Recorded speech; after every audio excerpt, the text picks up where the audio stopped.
বুধবার সকাল থেকে গুমোট আবহাওয়া ছিল জলপাইগুড়ি জেলায়। ছিল রুদ্ধশ্বাস গরম, কিন্তু সন্ধ্যে হতেই মেঘে ছেয়ে যাওয়া আকাশ দেখে উৎফুল্ল হয়েছিল জলপাইগুড়িবাসী। একটু রাত বাড়তেই শুরু হয় মুষলধারে বৃষ্টি। বজ্র বিদ্যুৎ সহ এই ভারী বৃষ্টি জারি থাকে প্রায় বেশ কিছুক্ষণ সময় ধরে। বজ্রপাত শুরু হওয়ার সাথে সাথেই বিচ্ছিন্ন করে দেওয়া হয় বিদ্যুৎ পরিষেবা। সকাল অবধিও কোনো কোনো এলাকায় বিদ্যুৎ ব্যবস্থা ঠিক হয়নি। কিছুদিন ধরে তীব্র তাপপ্রবাহ চলছিল উত্তরবঙ্গের পাশাপাশি জলপাইগুড়িতেও।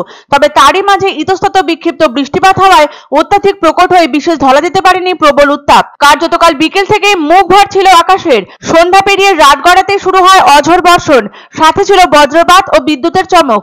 প্রবল বৃষ্টির কারণে জল জমে রয়েছে বেশ কিছু এলাকায়। তবে কাল রাতের বৃষ্টিতে জল জমেনি জলপাইগুড়ি শহরে। তবে রাতের এই বৃষ্টির জেরে আপাতত স্বস্তির পরিবেশ জলপাইগুড়ি জেলায়, কারণ প্রবল গরমের পর এই বৃষ্টি ভীষণই কাঙ্ক্ষিত ছিল। তুলনামূলক শীতল পরিবেশে আজ শান্তির বাতাবরণ জেলা জুড়ে।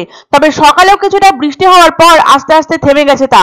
তবে বিদ্যুৎ সংযোগ বিচ্ছিন্ন হয়ে যাওয়ায় বেশ সমস্যায় পড়েছেন বেশ কিছু এলাকার বাসিন্দারা। কিছু কিছু স্থানে ঝড় বৃষ্টি থামার পরপরই বিদ্যুৎ চলে আসে, আবার কিছু কিছু এলাকা এখনো বিদ্যুৎবিহীন হয়েই রয়ে গেছে। ফলে তাদের স্বাভাবিক জীবনযাত্রা একটু হলেও বিঘ্নিত হচ্ছে। সকালে বৃষ্টি হওয়ার ফলে অনেক মানুষই গন্তব্যস্থলে পৌঁছতে পারেননি সঠিক সময়ে। তবে কালকে রাতের অঝোর বৃষ্টিপাতে বেশ গরম কমেছে। বেশ একটা শীতলতার ছোঁয়া রয়েছে শহরের আবহাওয়ায়। আজও বজ্র বিদ্যুৎ সহ ঝড় হতে পারে বলে সতর্কতা জারি করেছে আলিপুর আবহাওয়া দপ্তর।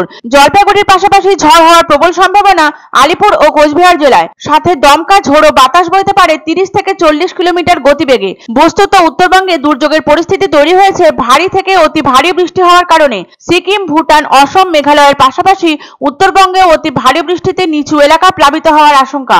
এমনকি পার্বত্য এলাকায় ধসও নামতে পারে। প্রায় মাস তিনেক আগে জলপাইগুড়ির একাংশে এতটাই ঝড়ের তাণ্ডব চলেছিল যে মিনি টর্নেডোর মতন পরিস্থিতি তৈরি হয়েছিল। ছোট জায়গায় ঝড়ের গতিবেগ ছিল ঘন্টায় 80 থেকে 90 কিলোমিটার। এই ঝড়ের জেরে লন্ডভন্ড হয়ে গিয়েছিল জলপাইগুড়ির একাংশ। বিস্তর ক্ষয়ক্ষতি হয়েছিল মানুষের। বিপর্যয় মোকাবিলা বাহিনী দ্রুত ঘটনাস্থলে গিয়ে উদ্ধার কার্যে নেমেছিল এবং উদ্ধার কার্যে নামানো হয়েছিল স্থানীয় জেলা প্রশাসনের তরফ থেকেও। তাই আচমকা প্রবল বেগে ঝোড়ো হাওয়া বইলে বা বজ্র বিদ্যুৎ সহ তুমুল বৃষ্টি হলে একটা আতঙ্ক সৃষ্টি হয়ে যায় জলপাইগুড়িবাসীর।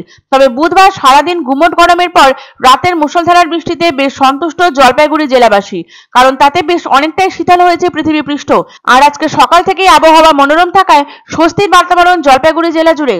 তবে প্রবল ঝড় বৃষ্টির দাপটে বিদ্যুৎ সংযোগ বিচ্ছিন্ন থাকায় সমস্যায় পড়েছে বেশ কিছু এলাকার মানুষ। অনেক স্থানে গাছের ডাল ভেঙে পড়েছে বৈদ্যুতিক তারের ওপর। সেই কারণে বিদ্যুৎ সংযোগে বিলম্ব হচ্ছে বলে জানায় বিদ্যুৎ দপ্তর। পাশাপাশি ভাঙা গাছের ডাল রাস্তার উপরেও এসে পড়েছে। ফলে কিছু কিছু জায়গায় অসুবিধা হচ্ছে যান চলাচল করতে। কিন্তু সার্বিক বিচারে এই বৃষ্টিতে বেশ অনেকটাই ঠান্ডা হয়েছে প্রকৃতি।